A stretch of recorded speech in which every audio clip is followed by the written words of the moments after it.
दहशतवादाला खत पाणी घालणारा पाकिस्तान, भारतावर छुपे हल्ले करणारा पाकिस्तान, याच पाकिस्तानचा खरा चेहरा समोर आणायचं भारत सरकारने ठरवलं. त्यासाठी ऑल पार्टी डेलिगेशन तयार केलं गेलं. नरेंद्र मोदीजी यांनी बाहेरच्या देशांमध्ये आपल्या देशाची प्रतिमा उजळवण्यासाठी ज्या मोजक्या व्यक्ती निवडल्या त्यात डॉक्टर श्रीकांत शिंदे यांचा देखील समावेश केला. आतापर्यंत श्रीकांत शिंदे यांनी UAE, Liberia, democratic Republic of काँगो, सिएरा लिओनी या देशांना भेट दिली. आपलं प्रभावी वक्तृत्व आणि मुद्देसूद मांडणीच्या आधारे त्यांनी पाकिस्तानचा बुरखा फाडला. भारताने 75 वर्षात केलेली प्रगती सुद्धा त्यांनी जगासमोर मांडली.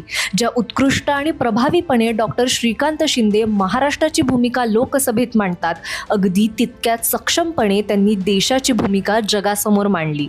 डॉक्टर श्रीकांत शिंदे यांची नरेंद्र मोदी यांनी केलेली निवड कशी योग्य आणि गरजेची होती हे त्यांनी आपल्या कर्तृत्वातून दाखवून दिलं. महाराष्ट्र आणि भारताला असं हरहुन्नरी नेतृत्व मिळालं याचा प्रत्येक मराठी माणसाला गर्व आहे. आम्हा सर्वांना त्यांचा अभिमान आहे.